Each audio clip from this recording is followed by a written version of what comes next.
11장 20절부터 제가 봉독합니다. 그 위를 이을 자가 토색하는 자로 그 나라의 아름다운 것으로 두루다니게 할 것이나 그는 분노함이나 싸움이 없이 몇 날이 못되어 망할 것이요 또 그 위를 이을 자는 한 비천한 사람이라.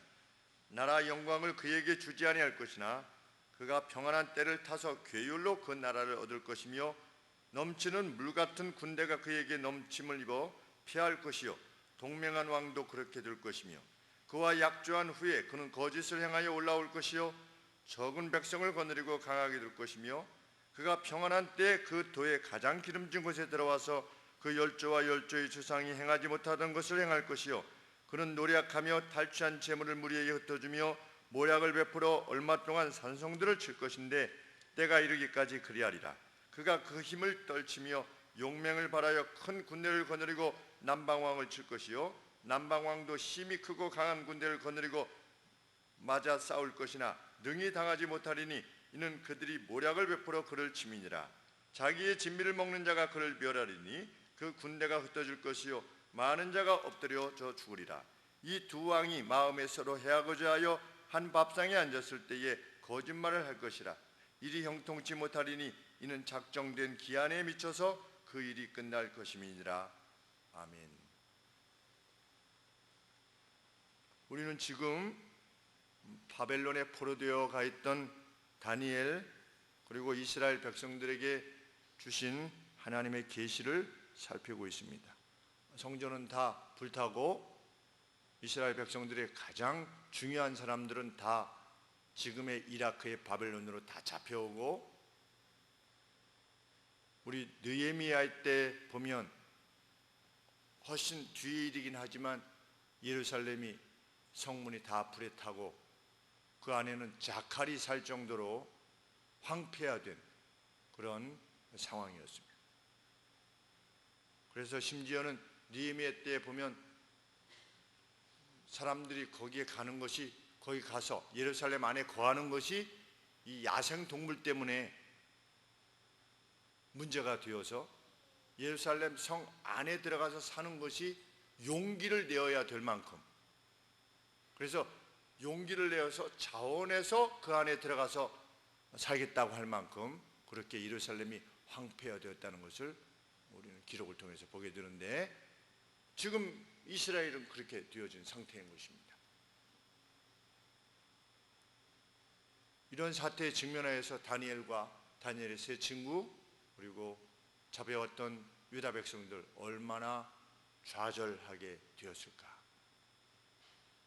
그리고 하나님의 성전에 있었던 기명들을 다 가지고 와가지고 바벨론 안에 있는 바벨론 신전 앞에다가 갖다 놓으면서 우리 신인 당신이 저 이스라엘의 여호와라는 신을 이겼음을, 무찔렀음을 영광스럽게 생각하나이다, 이렇게 했을 때 좀 얼마나 좌절이 되었을까 하는 생각을 하게 되는데, 하나님께서 그랬던 이스라엘 백성들에게 다니엘을 통해서 용기를 주시고자 지금 말씀을 주고 계시는 중인 것입니다. 하나님께서 밝히시고자 하는 것은 무엇입니까? 하나님은 여전히 하나님의 백성들을 위하여서 분명한 의지를 지니고 계시고 그것을 이루실 수 있는 능력을 지니고 계시다. 나는 시간까지도 지배하는 존재다. 공간이 문제가 아니라 시간까지도 지배한다. 우리는 이미 앞선 말씀에서 바벨론 이후에 페르시아, 그리스, 로마라고 하는 이 북방 왕들과 남방 왕이라고 하는 애굽 왕과의 그 싸움이 어떻게 진행될 것인가에 대해서 익히 보고 또 살펴왔습니다. 그리고 그 마지막이 무엇이었냐면 19절 말씀과 같이 그가 드디어 그 얼굴을 돌이켜 자기 땅 산성으로 향할 것이나 거쳐 넘어지고 다시는 보이지 아니하리라 라고 하는 말씀과 같이 북방의 안디오코스가 패배해서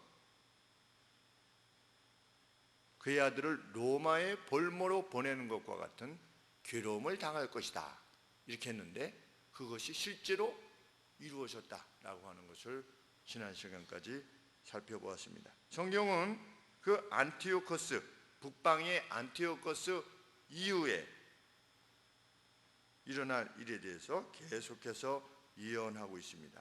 20절 말씀에 그 위를 이을 자가, 그의 보좌를 이을 자가, 그의 보좌면 여기서 그는 누구겠습니까? 북방왕 안티오코스. 안티오코스의 보좌를 이을 자가 토색하는 자로 그 나라의 아름다운 곳으로 두루 다니게 할 것이다. 달리 말하면 안티오코스 이후에 한 왕이 일어날 것인데 그가 압제자를 보내어서 자기 왕국을 압제할 것이다, 이런 말입니다. 토색하는 자, 뭔가 이렇게 뜯어가는 자를 보내게 될 것이다 라고 하는 예언을 행하는 것이죠. 그런데 실제로 역사에 어떤 일이 일어났냐면 안티오코스의 아들 세레우쿠스 필로파테르,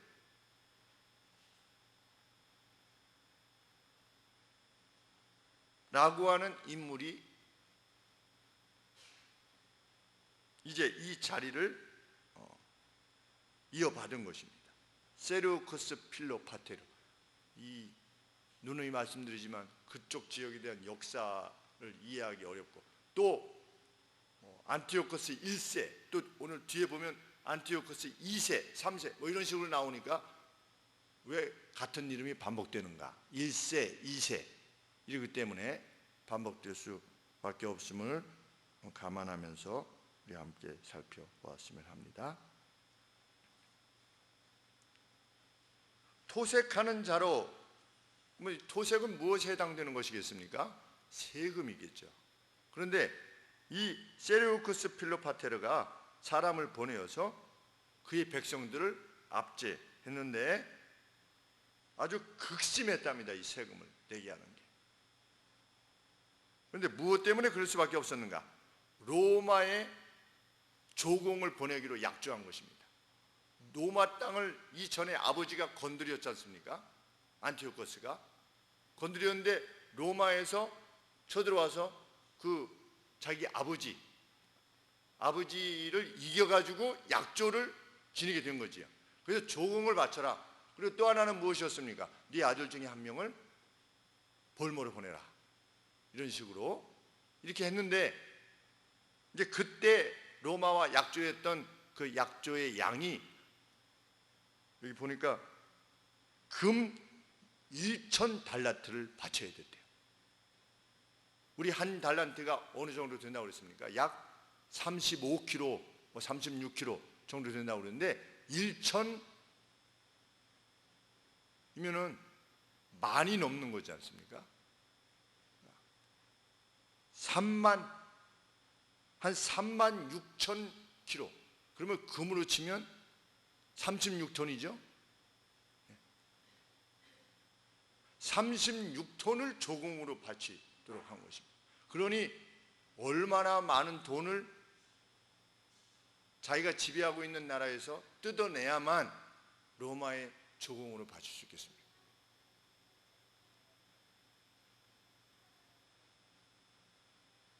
그래서 이 예언은 그걸로만 이루어지는 것이 아니라 그 나라의 아름다운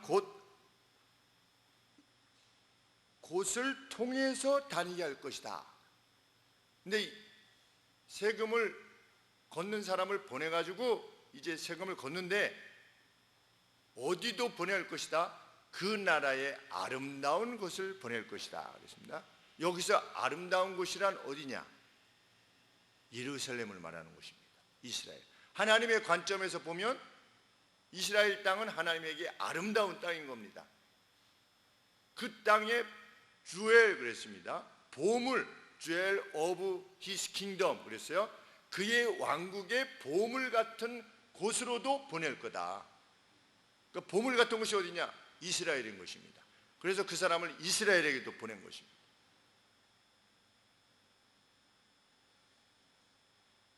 그래서 이 세금을 거뒀던 사람이 예루살렘 성전 안까지 들어가 가지고 거기서 약탈을 한 겁니다.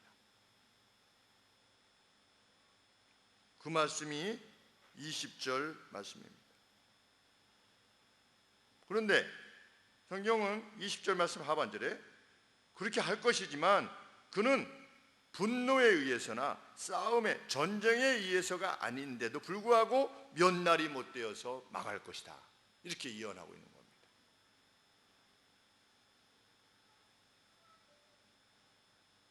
아버지 안티오코스가 37년을 지배했는데 이 세레우코스 필로파테로는 불과 12년이라고 하는 짧은 재위 기간을 지녔다고 합니다. 그런데 여기서 이내 사라질 것이다, 몇 날이 못 되어 망할 것이다 라고 한 바에 대해서 우리 주석이 뭐라고 표현하고 있냐면, 혹 이것은 몇 날이 못 되어 그가 사라질 것이다 라고 하는 것은 언제서부터 몇 날이 못 되는 것이냐, 이 왕권을 지닌 때로부터 몇 날이 못 되어서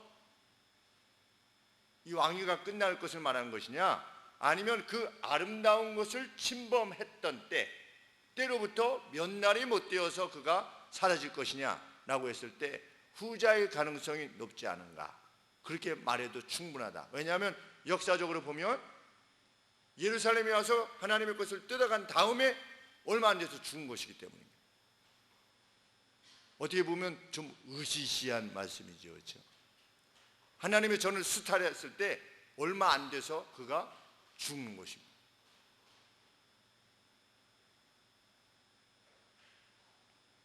그런데 그의 죽음이 무엇에 의한 것이 아니다, 분노나 싸움에 의한 것이 아니다, 그렇게 예언되어져 있는데 정말 그렇게 되었다. 왜? 누구에 의해서 그가 왕권을 상실했냐면 헬리오도로스라고 하는 사람에 의해서 왕권을 상실하게 됐는데, 그가 누구냐? 그 왕의 보물 창고를 맡은 자요, 제국의 보냄을 받았던 바로 그 사람이기 때문입니다. 참 이런 것을 보면 하나님의 살아계심의 그 엄중함, 그리고 현재적 심판에 대해서 두려움을 지니게 됩니다. 하나님이 누구의 손에 의해서, 자 가서 예루살렘이라도 좋다, 가서 수탈해 와라, 이 명령을 보냈는데 수탈해 와서 얼마 지나지 않아서 그 수탈하러 갔던 자에 의해서 죽임을 당하는 겁니다. 무서운 말씀인 거지.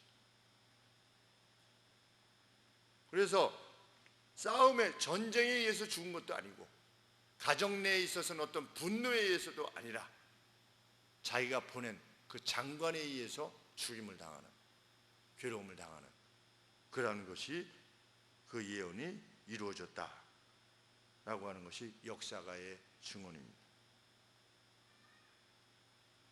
21절에 그를 대신하여 한 비열한 자가 일어날 것인데 그에게 왕됨의 영예가 수여지지 않을 것이다. 그런데도 그는 평안의 때에 이를 것이며 음모에 의해서 왕국을 붙잡을 것이다. 이 사람이 죽고 나서 안티오코스의 아들 세레우코스 필로파테르가 죽고 나서 누가 이제 왕위를 이어받아야 되겠습니까? 그 사람의 아들이 이어받아야 되겠죠, 그렇죠? 그런데 지금 역사적으로 보면 이 안티오코스의 아들 세레우코스 필로파테르가 지금 왕을 지니고 있다가 시나이에서 좌절됐잖아요. 근데 이 안티오코스의 아들이 이때 당시에 뭐 하고 있었냐면 로마의 볼모로 잡혀 있었대요.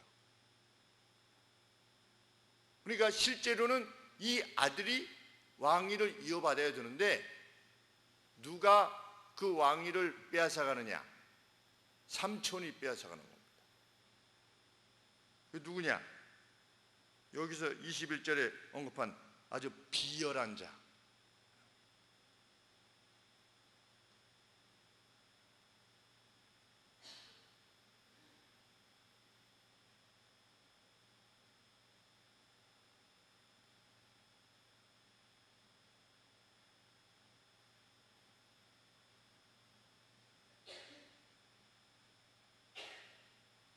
그 사람 이름이 누구냐?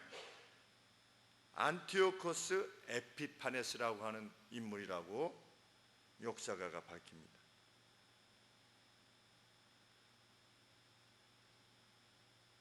이 안티오코스 에피파네스는 아까 세레오코스 필로파테르, 이 사람의 형제인가 봐요. 형제인데, 그러니까 이 다음 이을 계승자의 삼촌이지요. 삼촌인데 이전에 더 앞에 있었던 안티오코스가 졌을 때 로마에 볼모로 가 있었던 겁니다. 20명이 볼모로 가 있었었는데 그 안에 그러니까 조카뻘도 가 있었고 이 안티오코스도 잡혀가 있었던 거지요. 그런데 안티오코스가 먼저 와 있었던 겁니다. 그래서 이 세레우코스 필로파테르가 이 죽었을 때 원래는 자기 형제 동급인 그 형제가 로마로부터 돌아와서 왕이 되어야 되는데 먼저 돌아와 있던 삼촌이 왕위를 차지한 것입니다. 참 이 인간 역사를 보면 그 어떤 권력 앞에서는 뭐 형이고 동생이고 조카고 삼촌이고 없어요. 권력과 돈 앞에서는 어떻게 그럴 수 있나 그러는데 세상 역사는 늘 그러합니다. 참 신기하리만큼 비열합니다.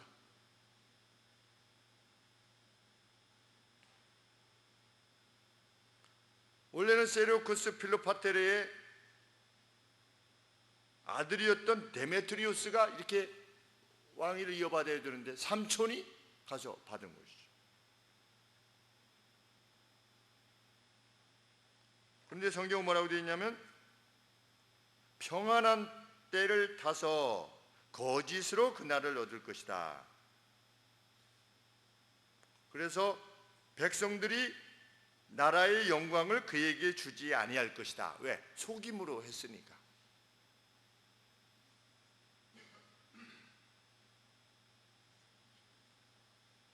그런데 어떻게 했느냐? 이 안티오코스 에피파네스가 누구의 도움을 받았냐면 두 사람의 아주 그 당시에 권력을 지냈던 사람의 도움을 받았나 봅니다. 그래가지고 그들의 도움을 받아서 그 무혈혁명을 일으킨 것이죠. 그래서 그 왕권을 차지한 것입니다. 이 사람이 안티오코스 에피파네스입니다. 근데 에피파네스라는 뜻은 걸출하다 이런 뜻이랍니다. 근데 성경은 걸출하다 이러지 않고 뭐라고 표현했습니까? 비열한 자다, vile, 사악한 자다 이런 표현을 썼습니다. 외적으로는 그가 에피파네스, 걸출한 인물처럼 보였지만 하나님은 그 내면의 그 사악함을 미리 내다보고 그에 대해서 기술해 놓은 것이죠. 그래서 참 우리는 어렵습니다. 어떤 점이 어렵습니까? 하나님은 시간을 결정하십니다. 그래서 어떤 인물에 의해서 어떻게 될 것이고 어떻게 될 것이다를 미리 말씀하실 수 있으십니다. 그러면 그게 잘못 생각하면 어떻게 되는 겁니까? 운명론이잖아요. 하나님께서 이러한 일이 일어날 것이다 라고 말씀하신 대로 그게 이루어졌으니까 운명론이잖아요. 근데 성경은 또 뭐라고 말씀하십니까? 너는 내 말을 따르라 이렇게 또 말씀하시는 겁니다. 좀 어려운 우리 마음의 결정이긴 하지만 그렇게 나눌 수 있는 것인지 잘 모르겠지만 역사에 있어서 큰 내용들은 하나님이 이루어 가시되 각 개인의 결정은 개인에게 맡기신 것 같이 그렇게 이해하려고 노력해 보지만 그것도 또 이렇게 잘 안 돼요. 그렇죠? 근데 성경은 분명히 운명을 말하지 않습니다. 그런데 미래에 대해서 말씀하십니다. 우리의 상식으로는 머리로서는 이성으로서는 이해할 수가 없어요. 이러한 때 우리는 어떻게 행동해야만 되는 것입니까? 그래서 우리 신명기 29장 29절 말씀에 한번 보시면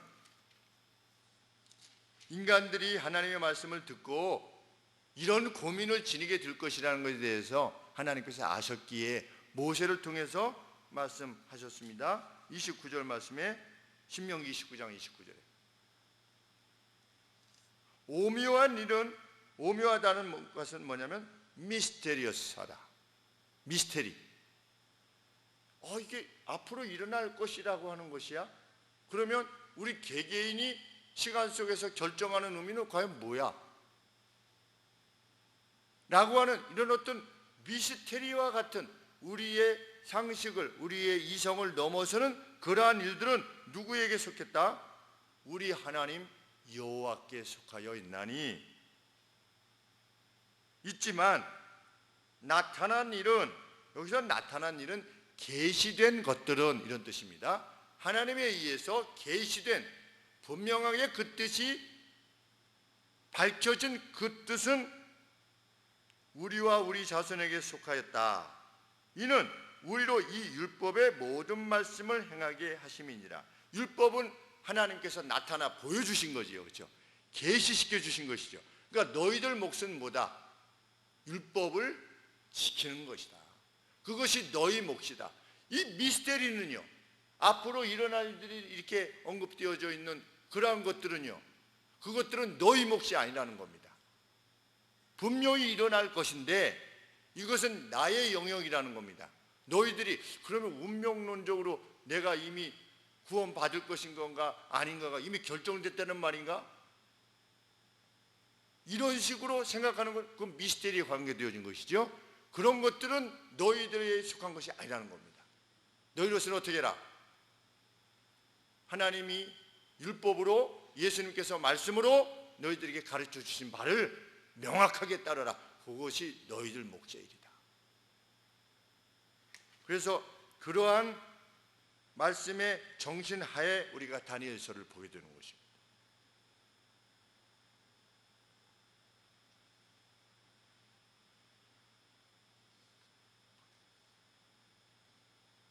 (22절) 말씀해 보시면 천사는 넘치는 세력들이 그 앞에서 물같이 물러갈 것이고 깨질 것이다.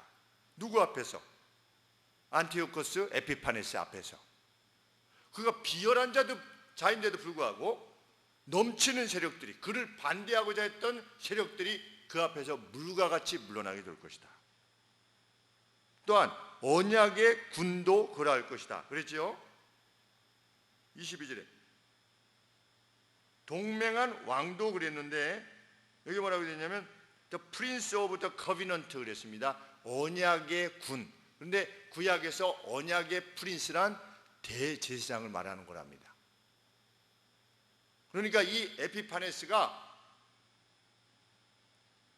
자기가 이렇게 무혈 구테타를 일으킬 때 반대했던 자들도 그냥 무찌르고 누구도 대제사장조차도 아주 가볍게 대할 것이다.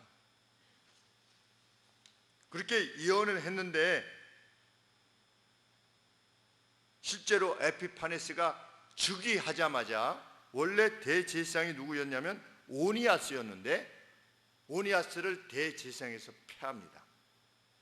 그리고 누구 세웠냐면 그의 동생 제이슨을 세운 겁니다. 이것도 참 가구 아닙니다. 그렇죠?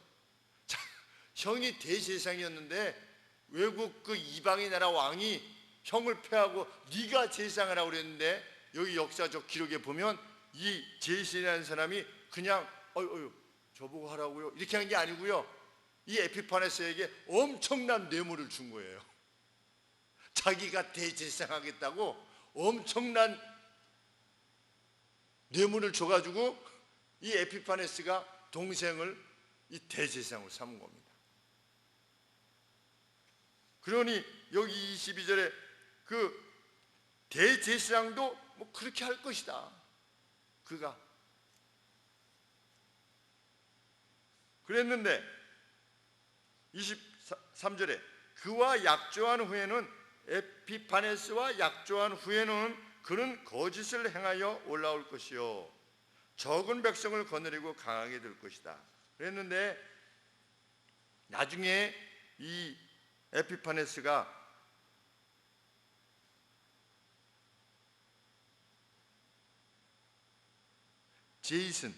제이슨을 다시 패하는 겁니다.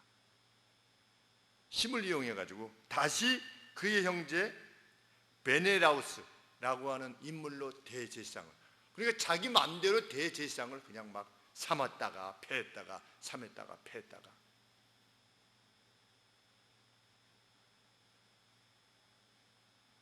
그렇게 24절 말씀같이 그가 평안한 때 평안하게 왕의 자리에 이를 것이다. 그런데 그를 도왔던 이들이, 그 인물들의 이름이 유메네스와 아타로스라고 하는 인물인데, 그를 도와서 이제 왕을 삼는 것이지요. 평화의 때 그는 가장 부한 곳으로 들어가게 될 것이다.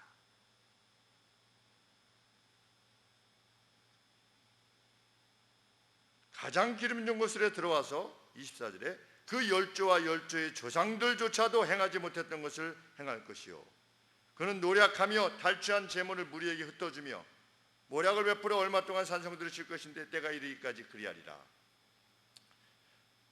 여기 보시면 노략하며 탈취한 재물들을 무리에게 흩어주겠다 그랬는데, 정말 이 에피파네스가 그 노략한 물건들을 아주 쇼를 행하기 위해서 아주 그냥 거침없이, 마치 독재자들이 자기를 따르게 하는 사람들에게 막 벤츠 이런 거 선물하고 고급 양주 막 선물하고 이런 것처럼 그렇게 할 것이다 그랬는데, 정말 에피파네스가 그렇게 했답니다.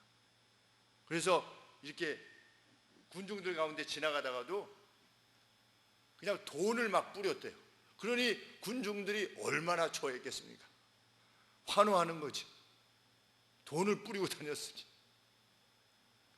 이거는 자기의 아버지와 아버지의 아버지조차도 제대로 행하지 못했던 건데 그렇게 행할 것이다 그랬는데, 이 에피파네스가 그렇게 행한 것입니다.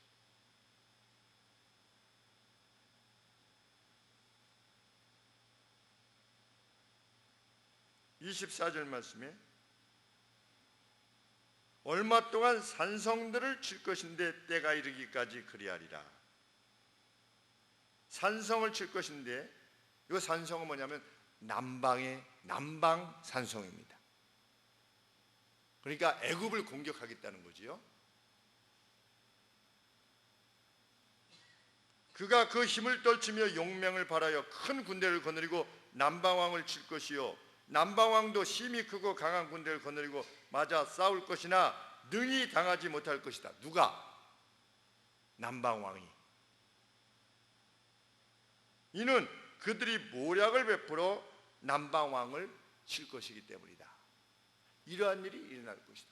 에피파네스가 큰 군대를 가지고 남방을 치는 것입니다. 후에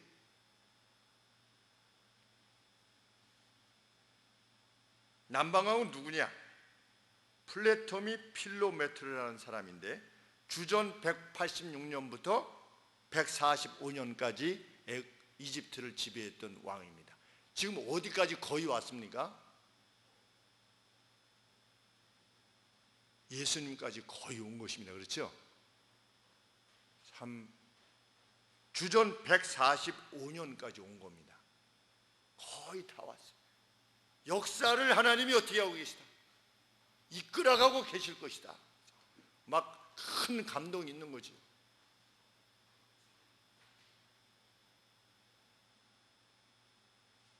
세상 역사는 내 손에 있는 것이다. 근데 나의 의지는 뭐냐? 세상을 구원하는 것이다.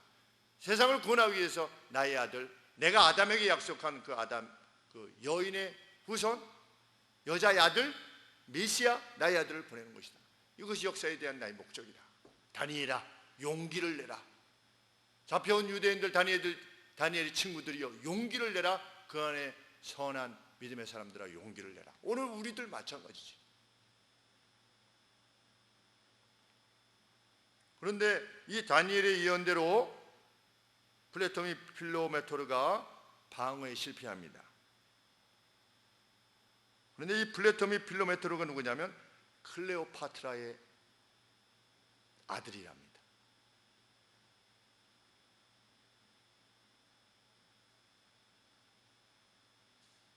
그런데 왜 남방이 질 것이냐? 그들이 모략을 베풀어 그를 칠 것이기 때문이다 그랬지요? 북방왕이 아니라 그들이지요. 그들이 모략을 베풀어 남방왕을 칠 것이기 때문이다. 여기서 그들은 누구냐? 애굽 사람들인 겁니다. 자체에 대해.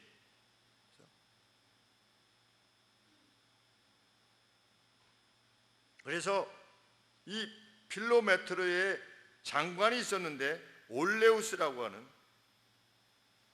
악한 장관이 자신의 왕을 배반한 것입니다. 그리고 그때 당시에 키프로스가 이 애굽의 영역 내에 있었나 봅니다. 키프로스 섬이죠. 그 터키 밑에.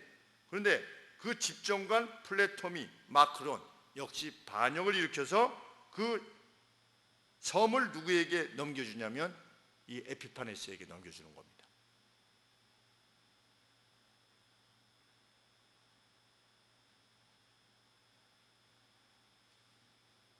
26절 하반절에 과연 자기의 진미를 먹는 자가 남방 왕의 진미를 함께 먹는 자, 왕의 테이블에서 함께 먹는 자가 그를 멸할 것이다. 그러니까 어떤 내분이 있었던 것이죠. 그렇기 때문에 남방의 왕이 필로메토르가 강한 군대를 가지고 갔지만 질 수밖에 없을 것이다 라고 한 예언이 이루어진 것입니다.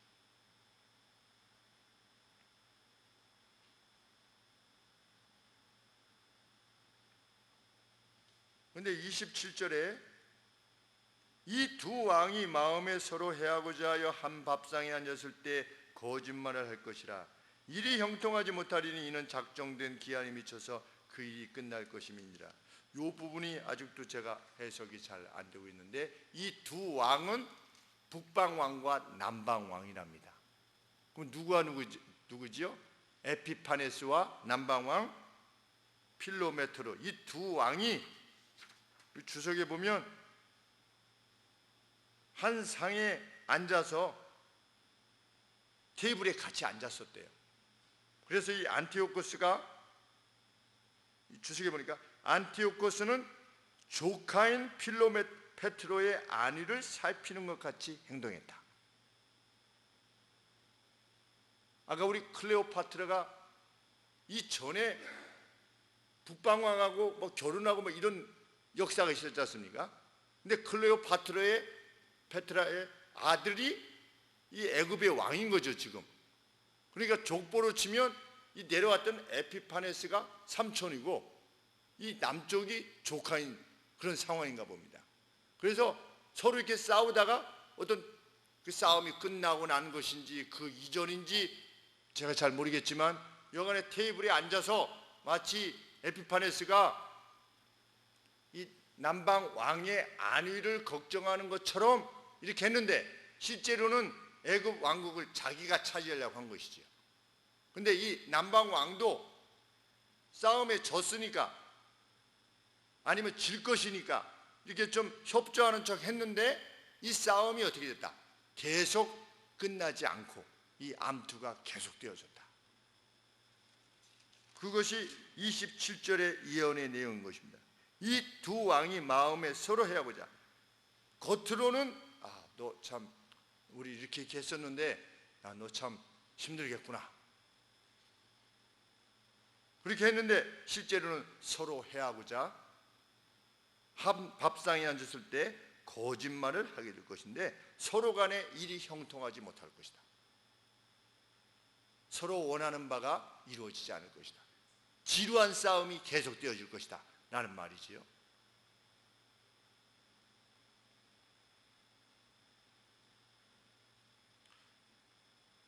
과연 에피파네스는 애굽을 얻지 못했고 필로메토르 역시 에피파네스를 완전히 축절하지 못한 상태로 계속 역사는 이어질 것이다 그랬는데 정말 중요한 표현은 무엇입니까?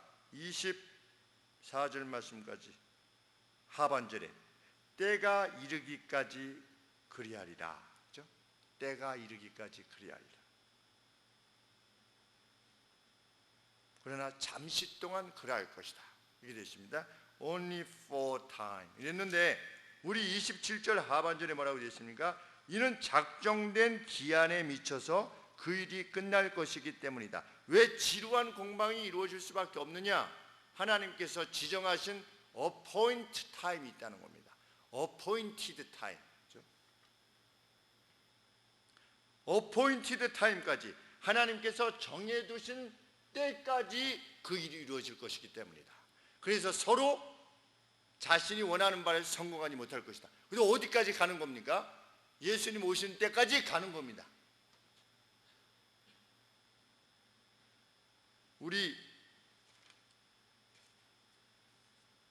전도서 3장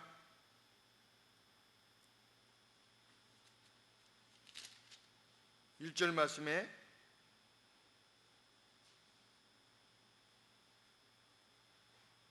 한번 같이 읽으시죠. 시작. 천하의 범사가 모든 일에 기한이 있고 모든 목적이 이룰 때가 있느니 날 때가 있고 죽을 때가 있으며 심을 때가 있고 심은 것을 뽑을 때가 있으며. 3장 1절에 천하의 하늘과 땅 아래 땅에 범사가 모든 것들이 기한이 있다. 여기서 기한이 뭐냐면 appointed time입니다. 하나님께서 정하여 두신 때가 있다는 겁니다. 그 때가 어떤 때냐? 날 때 죽을 때가 appointed 되었다 라고 고백할 수 없으리만큼 우리의 그 무엇에 의해서 우리의 생의 길이를 한 뼘이라도 느릴 수 없다. 누가 그러셨지요? 예수님이 그렇게 말씀하셨죠. 너희의 걱정으로, 너희의 생각으로, 너희의 계획으로 너희의 생애의 길이를 한 뼘이라도 더 스팬 그랬습니다. 한 뼘이라도 더 누릴 수 있느냐? 이전에는 어떻게 해석을 했냐면 너희의 길을 한 자라도 더 누릴 수 있느냐 그랬는데 최근의 번역들은 다 너희의 생애의 한 뼘이라고 되어 있습니다. 그것이 본래의 원문에 더 가깝다. 하나님께서 어포인트 하신 때가 있다는 거지요. 그것은 개인에게 관계되어진 것뿐만 아니라 역사에 관해서도. 그래서 다니엘에게 천사가 말하는 것입니다. 작정된 기한, appointed time에 미쳐서 그 일이 끝날 것이다. 이것이 우리의 확신입니다. 지정된 때가 있다는 것이지요. 그래서 모든 인생은 방향성 없는 지루한 공방일 수 없다.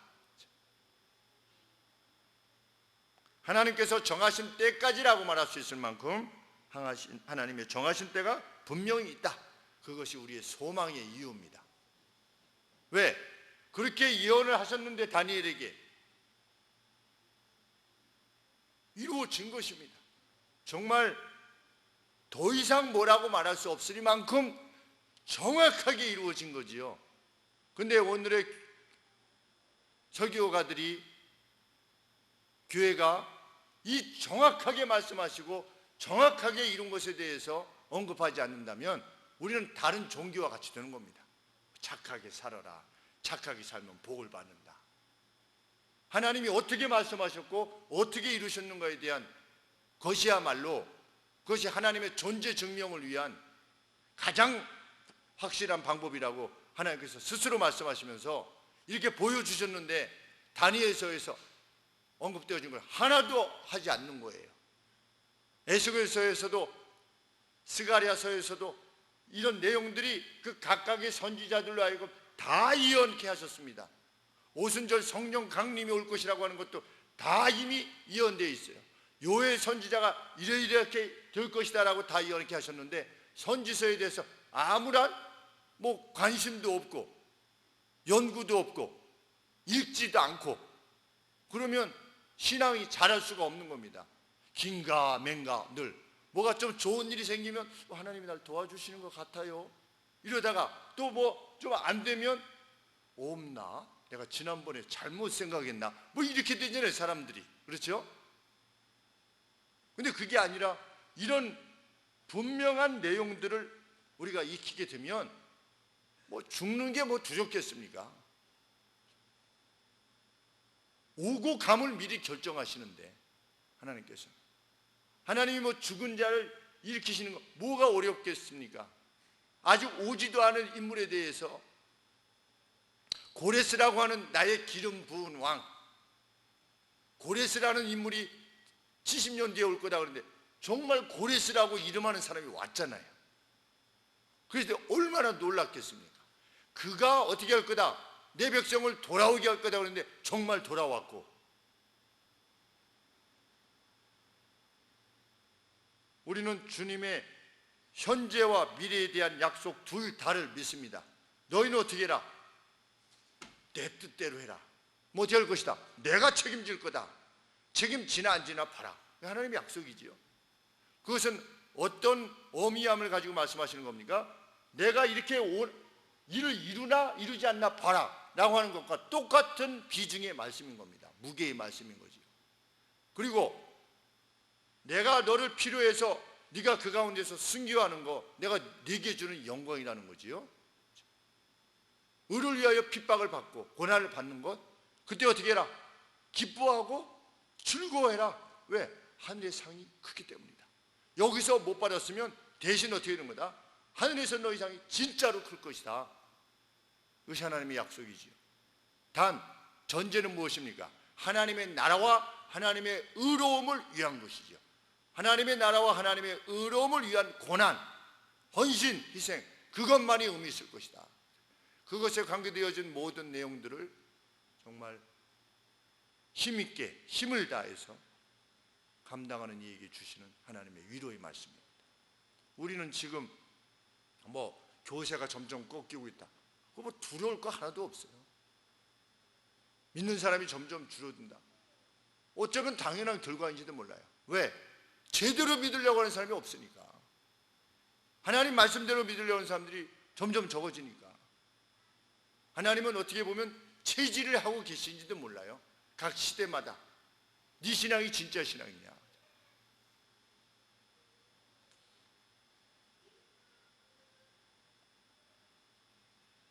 이 땅에 하나님을 섬기는 사람이 한 사람만 남아있는 것처럼 느껴져도 두려울 바가 없는 것입니다.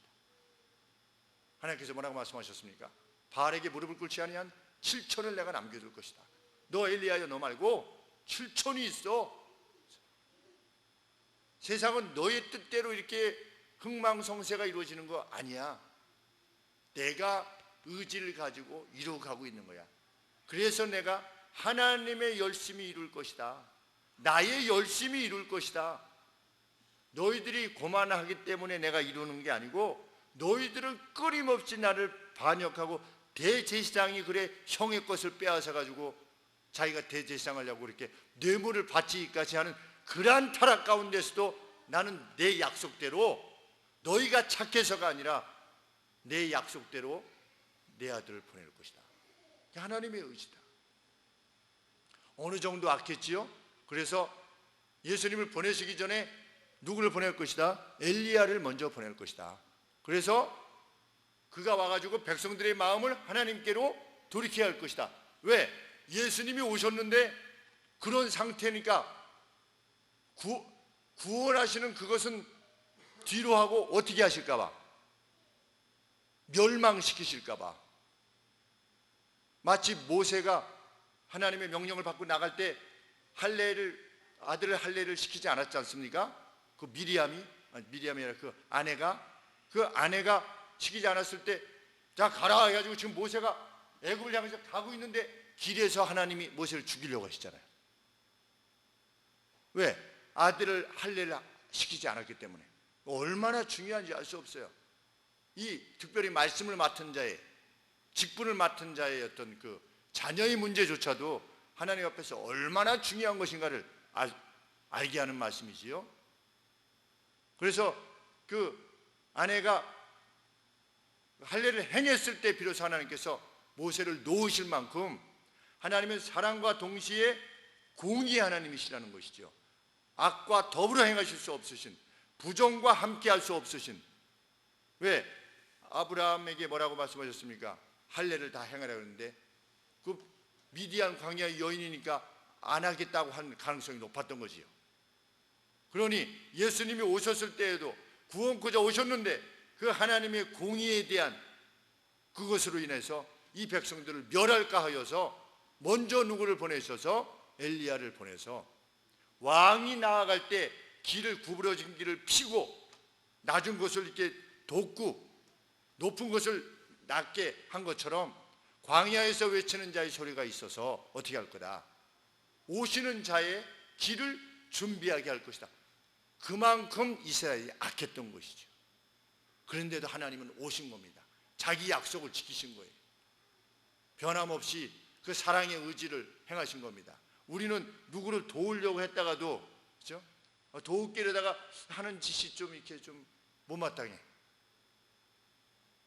그럴 때 어떻게 합니까? 내가 도우려고 했는데 안 되겠어. 우리 사람들은 다 그러잖아요. 뭐 좀 도와줬는데 뭐 은혜를 몰라. 은혜를 모르면 어떻게 합니까? 아니 그럼 관둬. 이런데 하나님은 얼마든지 관둘 수 있으신 분이지만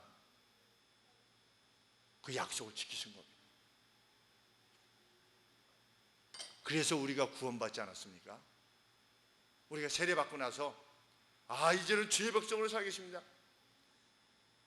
그 다음에 이스라엘 백성들과 뭐 그리 다른 바가 있었겠는가 하는 생각을 해보게 됩니다. 그럼에도 불구하고 하나님이 계속해서 이끌고 가시지요. 우리에게 무슨 가치가 있어가지고 너 세례받고 나서 그래도 쓸만하구나, 이래서 하나님이 끌고 가시는 이들이 과연 얼마나 있겠습니까?